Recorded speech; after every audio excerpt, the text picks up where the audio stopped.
Amém. Queridos, mais uma vez eu quero agradecer ao Eterno por essa oportunidade de estar mais uma vez nesta congregação chamada Emmanuel, Igreja do Amor, Igreja da Paz, a Igreja da Reconciliação, a Igreja da Comunhão. Me alegro por saber que a líder dessa igreja, a nossa querida Amã Sônia, uma mulher de Deus, uma bênção de Deus.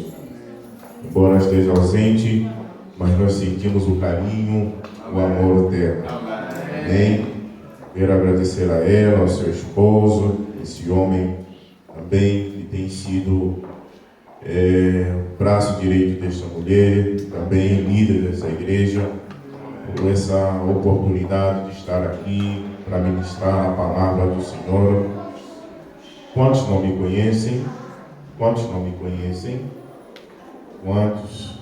Significa que a igreja está crescendo. Muito obrigado. Amém. Sou o pastor Filó. Meu nome de registro é Filismino Francisco Mwongo Sebastião. Mas prefiro que você me chame mesmo de Filó. É melhor do que Filismino Francisco Mwongo Sebastião. Bem? Então, mas não fale isso ao pastor Francisco, senão ele vai ficar bravo comigo. Bem? Ele é que me deu o nome. Nós filhos somos assim, né? Geralmente não gostamos do nome que os nossos pais nos dão, né? A gente quer sempre trocar. Eu lembro quando eu estava, não sei se vocês conhecem a escola 1º de Maio, quando eu estudava lá a 5ª classe, eu troquei meu nome, coloquei como Ricardo Gomes. E aí eu lembro um dia que a minha colega foi à minha procura em casa, bateu a porta lá na Vila Alice, e a minha mãe, infelizmente, a minha mãe foi abrir a porta. Ah, eu vim falar com o Ricardo Gomes. Quem? Ricardo Gomes? Aqui não mora nenhum Ricardo Gomes. E eu saí. Eu disse, não, está ali o Ricardo Gomes. A minha mãe ficou tão brava, foi queixar do meu pai, apanhou uma surra.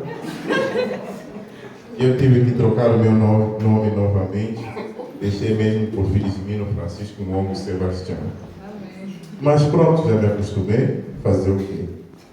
É a vida. É ou não é? Queridos, estamos na Semana Santa, semana a qual nós lembramos a morte e a ressurreição de Cristo. E eu estava pensando no que pregar, e para os leitores amantes da Bíblia, nós já lemos, já ouvimos há bocadinho o nosso irmão ali falando um pouco da ressurreição de Cristo, da fé que é em nós, em Cristo Jesus. Então eu quero não exatamente falar da morte, da ressurreição, mas dar uma pincelada, ou seja, falar um episódio que aconteceu com Jesus, e desse episódio extrair algo que possa nos levar à reflexão. Eu vou ser sucinto na minha mensagem, mas prometo ser objetivo, prometo ser prático, prometo trazer algo que possa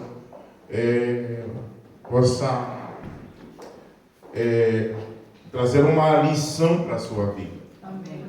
E apesar de que textos, a Bíblia, nós já ouvimos tantas mensagens nelas, mas sempre Deus nos ensina de uma forma diferente.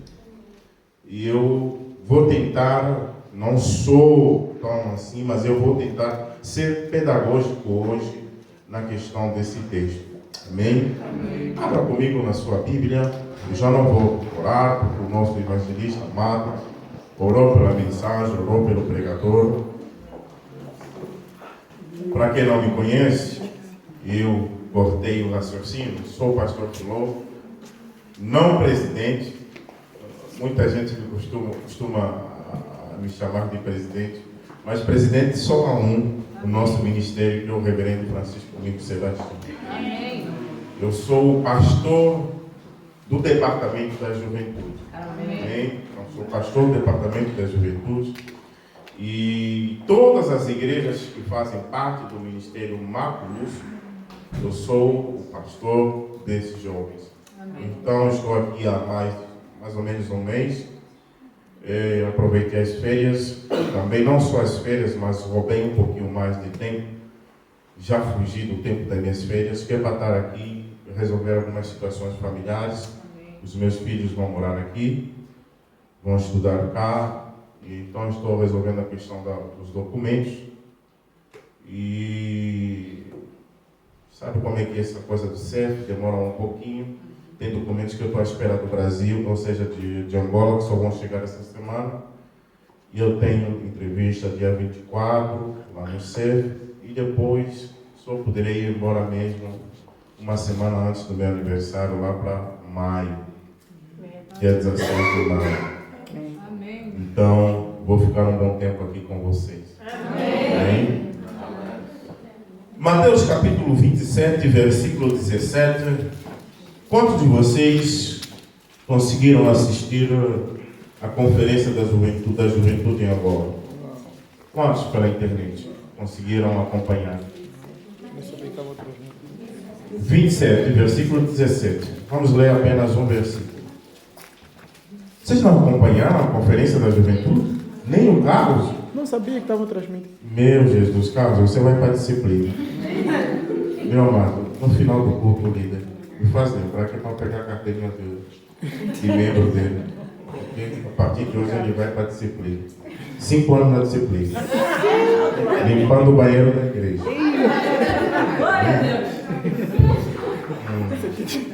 Não sabia que estava sendo transmitido. Ouvi. Mas já sei da televisão. Já sabe. Então estava sendo transmitido lá na televisão. Okay. Televisão Marco Lúcio. TV Marco Lúcio.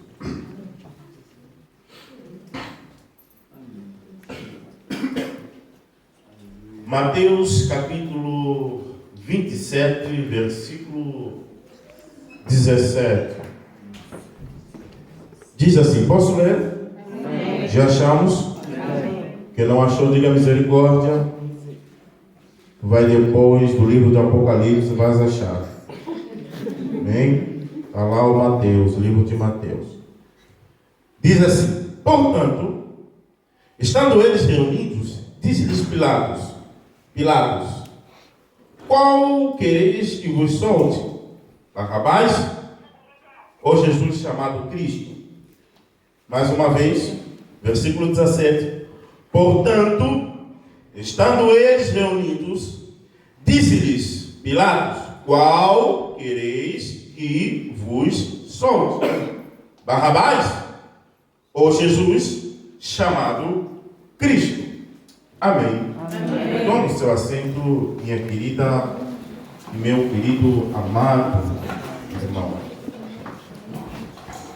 Meu jovem, minha irmã, meu irmão, meu adolescente, minha mãe, meu pai que está aqui hoje participando deste grande culto, o último culto do mês de março, mais conhecido como Março Nogueira.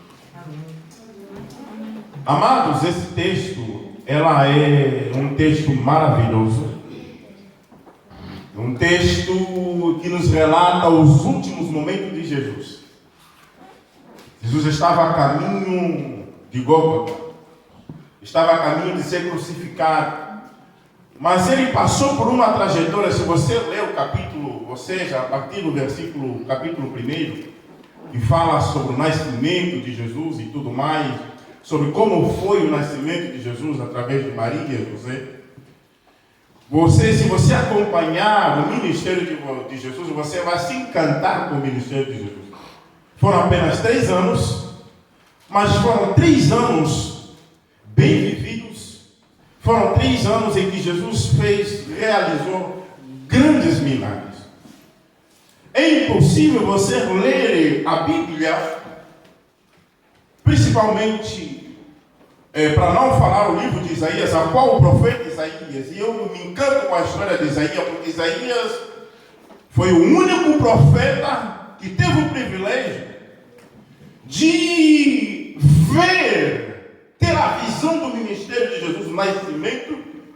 ministério e não só a morte e a ressurreição de Jesus. Lá no capítulo 53 você vai entender isso, se a memória não me falha. Ele vai trazendo à memória o ministério de Jesus. E o que Isaías escreve é exatamente o que aconteceu com Jesus. É impossível, querido, isso me deixa revoltado, triste, quando alguém simplesmente olha para a Bíblia e não deixa o Espírito Santo falar, ministrar em seu coração, não sente nada, apenas olha e vê a Bíblia como um livro. A Bíblia não é um livro. A Bíblia é a palavra de Deus. Amém. E quando ela é a palavra, não tem como você ler esse livro, essa palavra, e não ser tocada por cada palavra que está escrito aqui.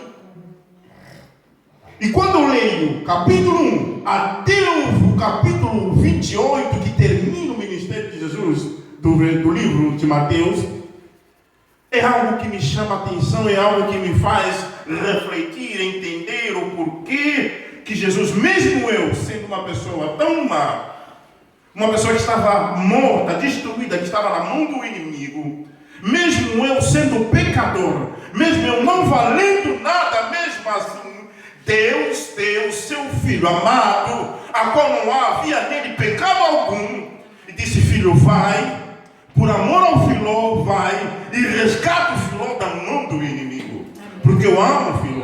Eu não sei se você sente a mesma coisa, mas eu sinto a mesma coisa.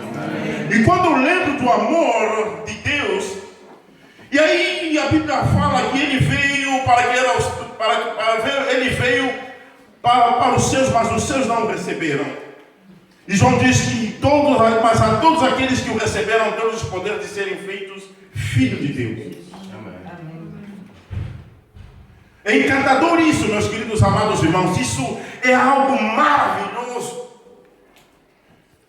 E quando estamos numa Semana Santa, essa semana da Páscoa, nos faz lembrar, nos faz refletir a obra de Jesus, de Deus por amor a nós. Mas os seus não entenderam isso. Quem são os seus? São os judeus, os sacerdotes. Não entenderam para quê, por que Jesus veio. E você vai entender isso, toda a trajetória do ministério de Jesus. Ele sempre é humilhado, sempre é rejeitado pelos seus. E muitos deles duvidavam, mesmo João confirmando que ele era aquele, o Messias, a qual tanto tempo nós esperávamos. Ele já chegou, mas o povo rejeitou, disse: não é ele. Talvez seja Elias, talvez seja Eliseu, talvez seja Moisés, mas o Messias não é ele.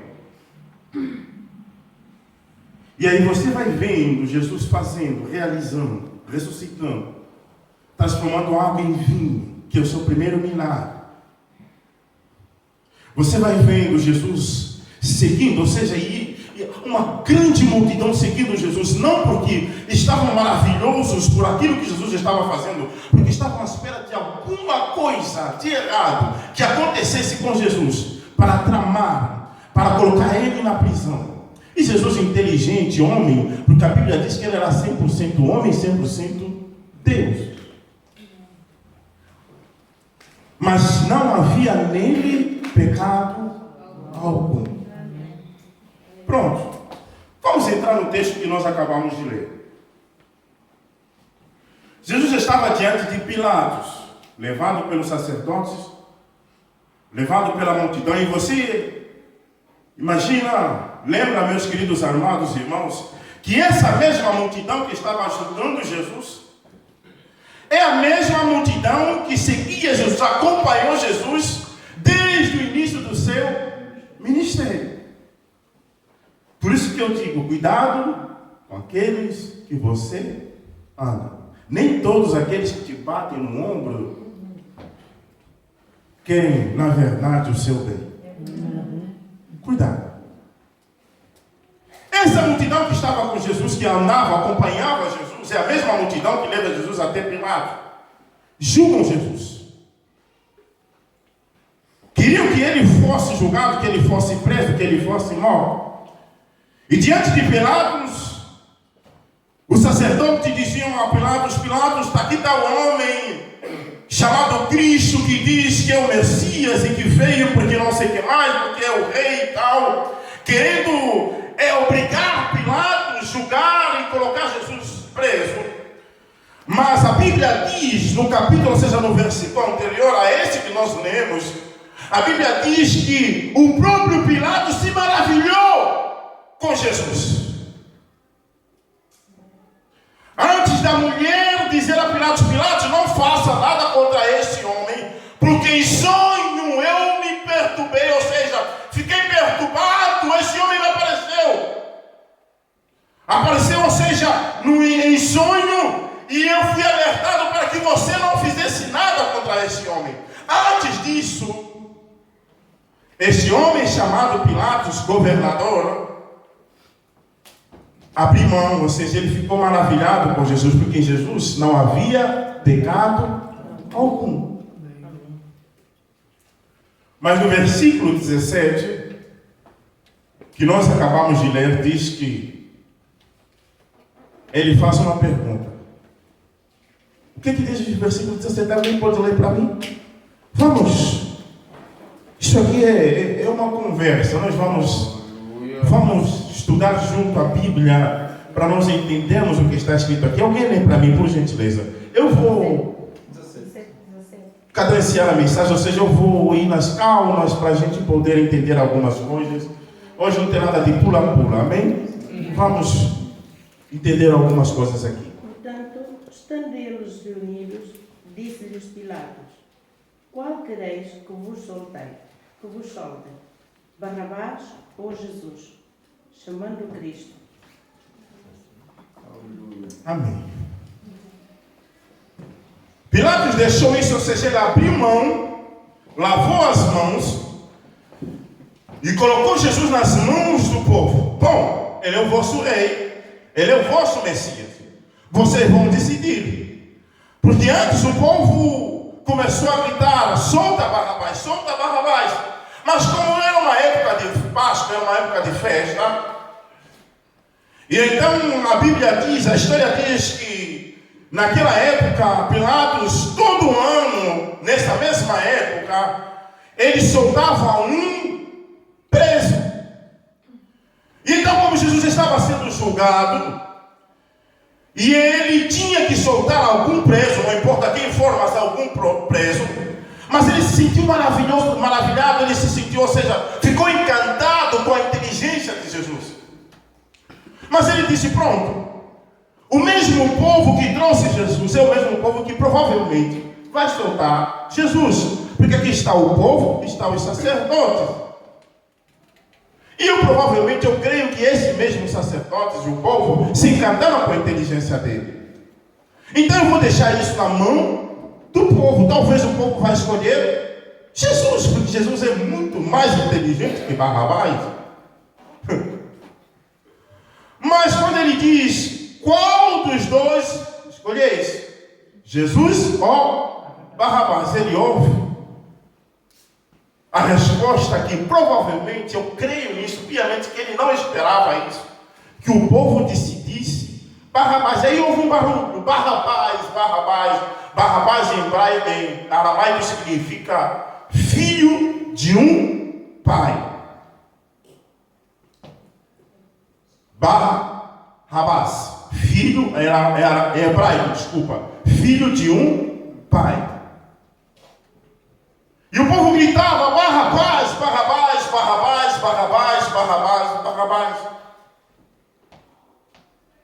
E então, Pilatos solta Barrabás. Quem era Barrabás? E aqui onde entra a minha mensagem. Quem era Barrabás? A história nos diz que Barrabás era o homem mais temível daquela cidade.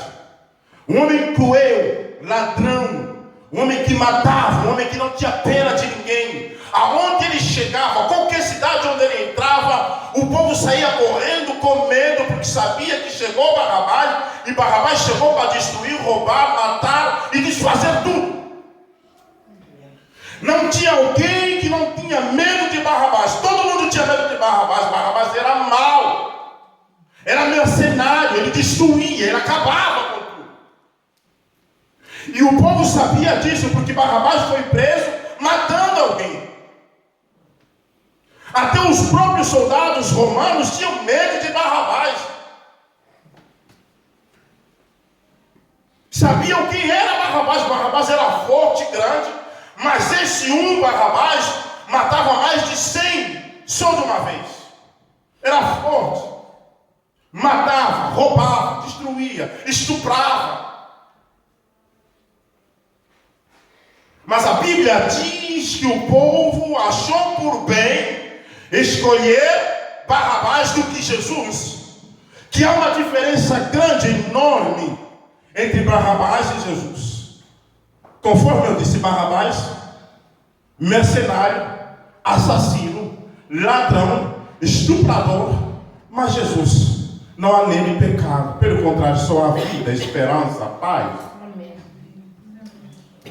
E o que me chama a atenção nesse texto, meus queridos amados irmãos, é que muitos de nós aqui estamos na igreja há tanto tempo, mas há em nós, o que vive em nós não é Jesus, mas sim Barrabás. Nos comportamos como Barrabás dentro da igreja. Tanto tempo na igreja, 10, 15, 20 anos, mas quem está em nós não é Jesus, mas sim Barrabás. Porque as nossas atitudes são atitudes de Barrabás, não atitudes de Jesus. Foi o que aconteceu com Jesus. Esse povo que julgou Jesus, esse povo que lançou falsos testemunhos, falsos testemunhos de Jesus, é o mesmo povo que andou durante 3 anos com Jesus, mas a sua vida não mudou. Viram maravilhas, viram milagres, viram mortos serem ressuscitados, viram cegos verem, paralíticos andarem, mulheres de fluxo de sangue serem curadas.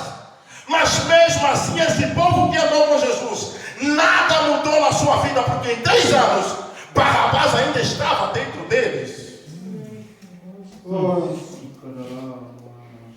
É o que tem acontecido dentro da igreja.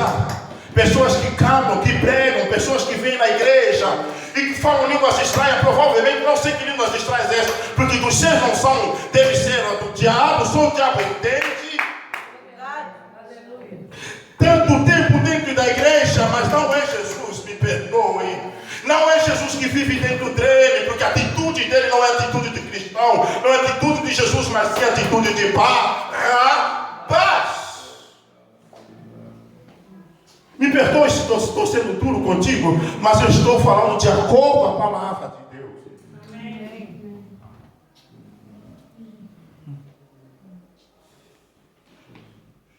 Os sacerdotes viam quem era Jesus. Jesus, desde o seu nascimento até os seus 33 anos de idade, ele mostrou quem era ele, que ele era filho de Deus. Não havia pecado, não havia nada nele que o pudesse julgar, que o pudesse o condenar. Mas pelo contrário, Barrabás, quantas e quantas coisas erradas ele já fez, mas porque acharam nele algo que pudesse atrapalhar a sua riqueza material, então decidiram matar aquele que era inocente. Queridos,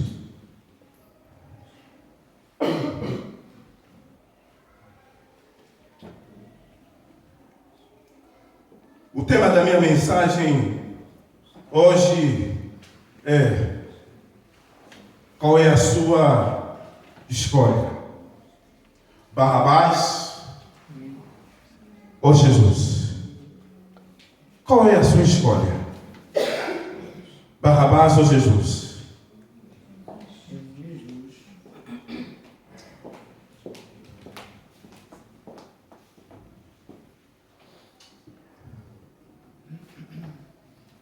Vocês vão me desculpar, eu mexi no iPad e agora O esboço da mensagem sumiu.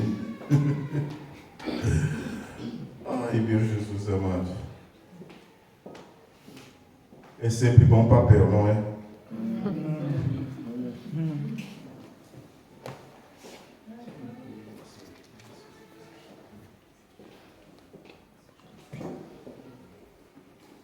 Qual é a sua história? Jesus. Barrabás ou Jesus?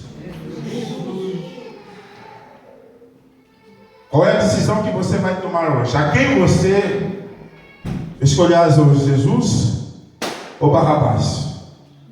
Mas eu quero falar de 3 características de Barrabás. A primeira característica de Barrabás é que ele era causador de confusão. Conforme eu disse, aonde ele entrava, ele fazia confusão, destruía tudo. E essa é a atitude de muitos cristãos. Tem a mesma característica de Barrabás. Aonde chegam, eles atormentam, eles causam confusão. Tiago 3,16 ele diz: pois onde há inveja, ambição e egoísmo, aí há confusão e toda espécie de males. E é o que tem havido hoje na igreja. Pessoas que vêm à igreja não estão de acordo com a decisão do pastor, não estão de acordo com a decisão do líder. Quer dizer, mesmo que a visão do líder é a melhor visão que Deus colocou no coração dele, mas por causa da inveja, por causa da intriga, ela começa a discordar com a decisão do líder, só para trazer confusão dentro da igreja. Não é porque a decisão, não é porque a visão do líder está errada, não, mas é porque colocaram nele, no coração dele, nele, o espírito de Barrabás, espírito de confusão, de dividir igreja. Mas essa fulana também não prega, nem sabe falar direito. Por que a líder me colocou aí para pregar? Olha só, fulano, nem estudou direito, eu estou na faculdade, eu já ouvi isso aqui. O fulano não pode estar na frente, pregar, porque ele não sabe falar direito. Eu que estou na faculdade, estou a fazer o meu mestrado, ele não me coloca. Mas mestrado prega? Não. Onde é que mestrado prega? Você pode até falar bem o português de Camões, mas se você não tiver unção, será apenas palavras. Porque o que faz a diferença não é o teu bom português, mas sim a unção. O que adianta você ter um bom português, mas você não tiver unção, não ter unção? São apenas palavras, e palavras não convencem ninguém. A unção sim. E a unção vem do alto, e quando você tem intimidade com Deus. E alguém que não tem intimidade com Deus não tem unção. Você pode até falar. E eu já vi pregadores trazendo palavras filosóficas tão lindas. Até a gente fica encantado, se emociona. Mas são apenas emoções. Porque emoção não muda a vida de ninguém. O que muda a vida de alguém é entregue, o seu coração ser rasgado pelo poder da palavra.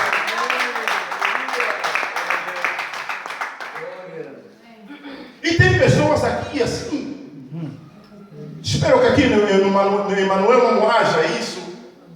Mas hoje nas nossas igrejas tem pessoas assim.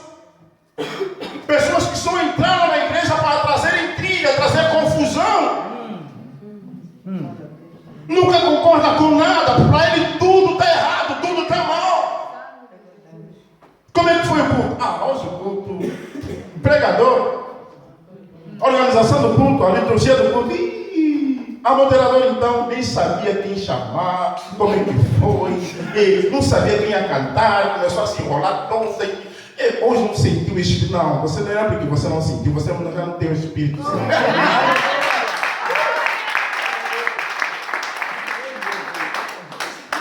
Porque eu venho à igreja não para assistir o culto, eu venho à igreja para fazer o culto. Amém. Amém. O culto depende de mim, o culto só vai correr bem se eu permitir com que o culto corra bem. Amém. Se eu for sair da minha casa, antes de sair da minha casa, dizer: Deus, me use hoje para que o culto seja uma bênção. Eu estou indo para a igreja e eu vou fazer daquele culto uma vez. E você entra, o primeiro louvor, você já pula, começa a cantar, mas você não está cantando por causa por causa de Deus, para Deus.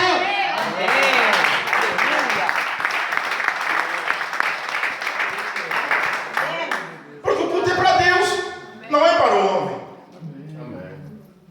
O culto não depende de mim, eu estou aqui simplesmente para pregar a palavra. Vamos parar com esse espírito de Barrabás, esse espírito de confusionistas, de criticar tudo para você está mal. Meu Deus do céu, se tudo aqui está mal para você, por que você não procura uma outra igreja? Eu tenho pena da igreja que vai te receber, porque a mesma confusão que você trouxe aqui é a mesma confusão que você vai fazer lá. Porque gente ruim é ruim em todo lugar. Não mudou aqui, não vai mudar em lugar nenhum. Porque não é um lugar que muda a tua vida, mas sim Deus que muda a tua vida. E se você não permitir que Deus mudou a tua vida, que mude a tua vida, não vai mudar mais, nunca mais a sua vida. Aonde você for, você vai ser ruim mesmo. Jesus. Isso é mensagem para a ceia, mas estou sendo um pouco duro, mas eu estou cansado de ver pessoas trazendo confusão dentro da igreja. Igreja não é lugar de confusão, igreja é lugar de unanimidade, comunhão. Glória a Deus. Eu não estou nem aí se o irmão me bateu, eu não estou nem aí se o irmão falou alguma coisa de mim, eu não estou nem aí se ele fofocou, eu não estou nem aí. O problema é dele, a língua é dele, quem vai morrer nessa fofoca é ele, não eu.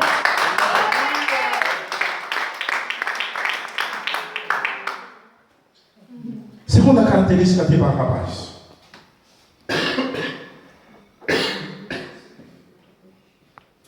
Barrabás era homicida. A Bíblia diz, no livro de Efésios, capítulo 4, versículo 29. Não saia da vossa boca nenhuma palavra torpe, mas só a que for boa para promover a edificação. Amém. Para que dê graças aos que a ouvem. Amém. Amém. Torpe. Sabe o que é palavra torpe?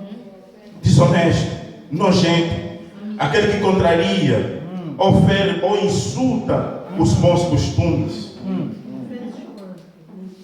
Não saia da vossa boca nenhuma palavra torpe. Queridos, ainda a Bíblia no livro de João, 1 de João capítulo 3, versículo 15, ele diz: qualquer que aborreça o seu irmão, este é homicida. Qualquer que aborreça, quer dizer, João ainda foi mais duro que Paulo. Qualquer que aborreça o seu irmão, este é. Só o fato de você aborrecer, você sabe o que é isso? O fato de você aborrecer o seu irmão, você já se torna a igreja por sua causa, por causa da sua boca, por causa da sua língua. Quantas pessoas já saíram?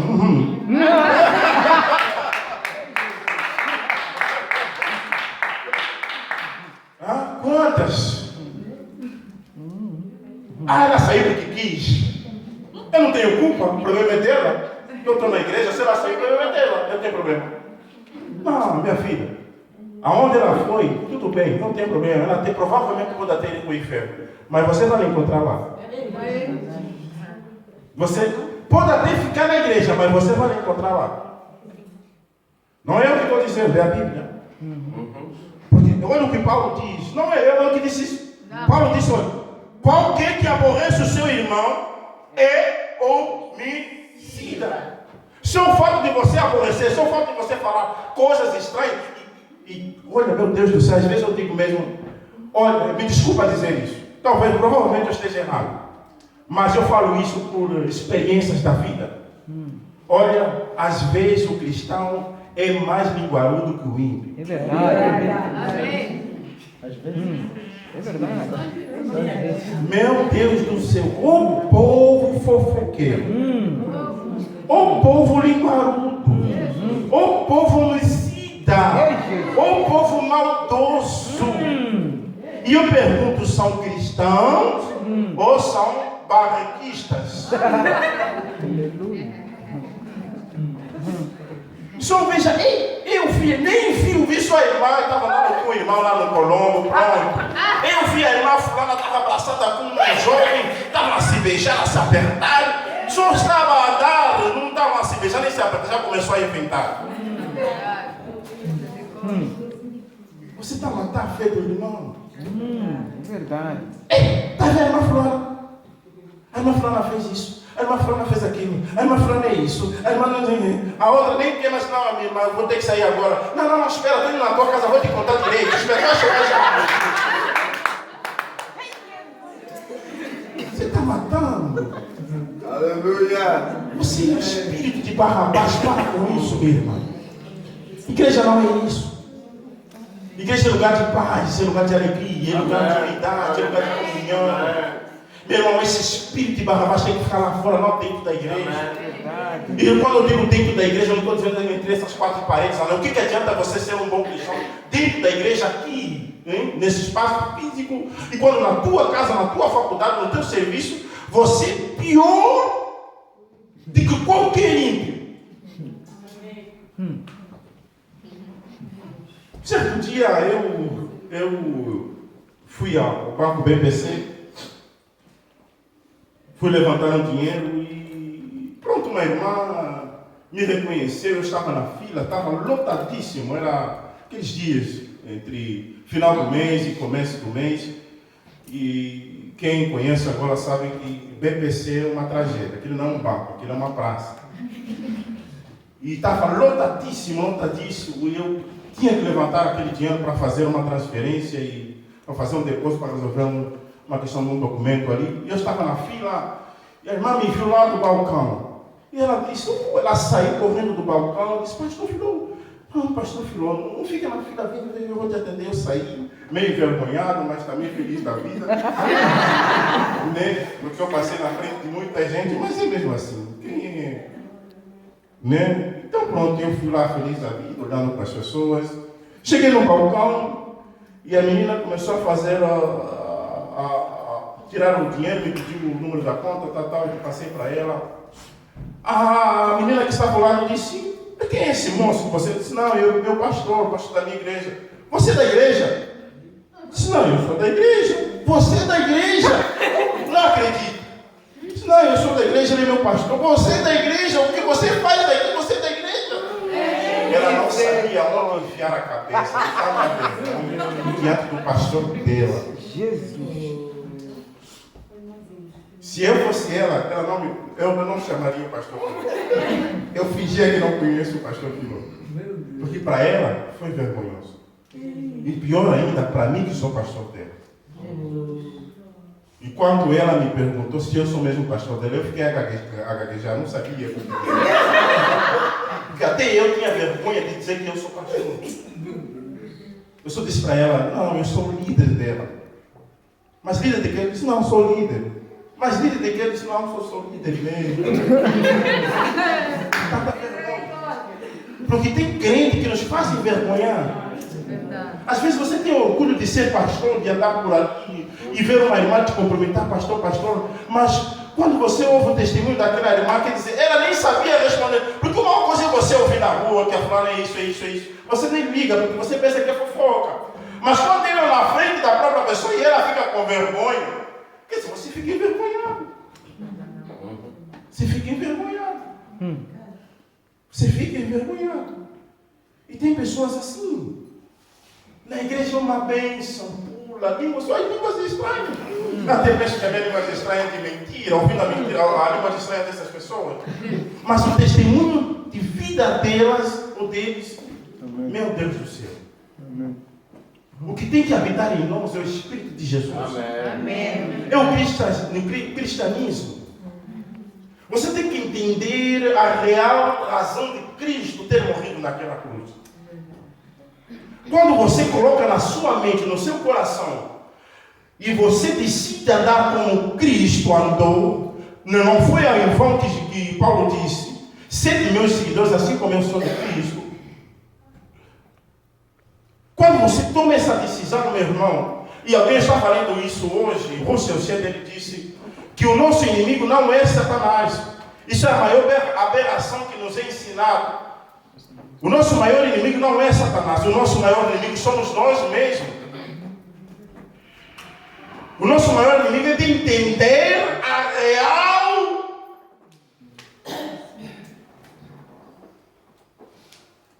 situação que nós vivemos seja real aquilo que Jesus fez por nós na cruz. Quando nós começamos a viver aquilo que Jesus fez por nós na cruz, Satanás jamais será de longe nosso inimigo. Porque tudo você culpa Satanás. Mas nem tudo é culpa do inimigo. Ele só faz aquilo que você permite que ele faça na sua vida. Satanás não é meu maior inimigo. O meu maior inimigo é porque eu não entendo ainda o que Jesus quer para a minha vida. Quando eu começar a entender aquilo que Jesus quer para a minha vida, Satanás não tem lei, Satanás não tem poder, não tem autoridade. Porque foi o próprio Cristo que disse: eis vos dou poder e autoridade. E ele disse ainda algo, e às vezes eu acho isso uma coisa absurda.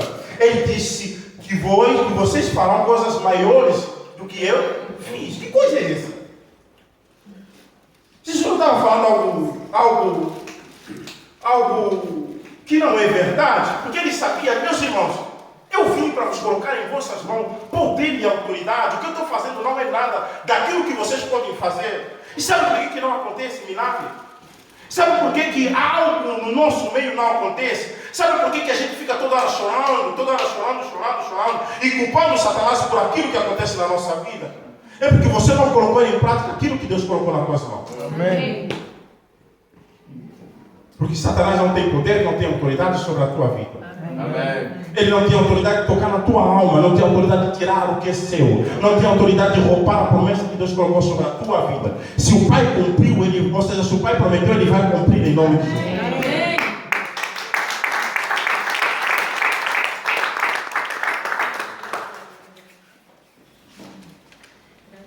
Terceira característica de Barrabás.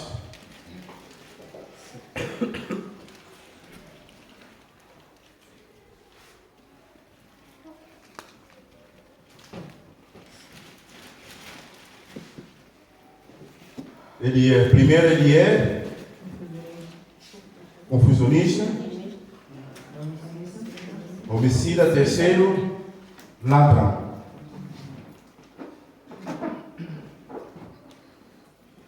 Jesus mesmo disse, o Carlos leu aqui no livro de João, que ele veio para matar, roubar e destruir. E o que tem de gente na igreja? Ladrões de sonho dos outros, visão dos outros. Não é verdade? É verdade. A fulana canta muito bem, mas espera só, eu vou lhe roubar. Isso aí, se eu não posso cantar como ela canta, ela também não vai cantar. Se eu não posso pregar como ela prega, ela também não vai pregar. Se eu não posso vestir como ela veste, ela também não vai vestir bem. Infelizmente, é assim. Mas hoje, Deus está te confrontando com essa palavra. E a decisão é sua. Amém.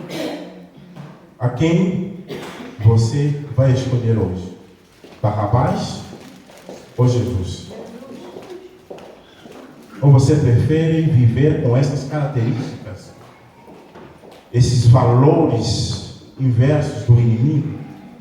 Ser um homicida, ter um espírito de confusão e ser um ladrão, fingindo ser crente?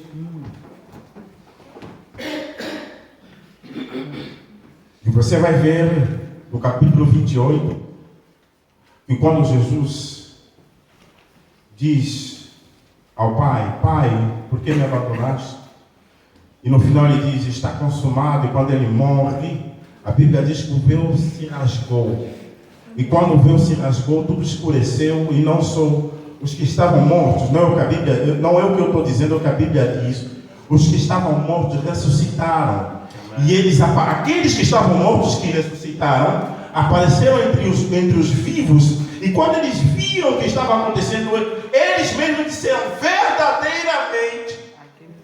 verdadeiramente, ele era o Filho de Deus. Amém. Glória a Deus. As pessoas só reconhecem o bem nas nossas vidas depois de fazer tanto mal, tanto mal, tanto mal, tanto mal. E na hora de reconhecer, elas não têm a mesma ousadia, a mesma motivação de chegar e dizer: fulano, você afinal é do bem. Porque na hora da crítica, eles criticam com voz alta. Mas na hora do elogio, gaguejam, não conseguem nem falar direito. Verdadeiramente, ele era filho de Deus. E hoje, você vai tomar essa decisão. Barrabás ou Jesus? Esta é a palavra de Deus para a tua vida. Que Deus nos abençoe, rico e poderoso.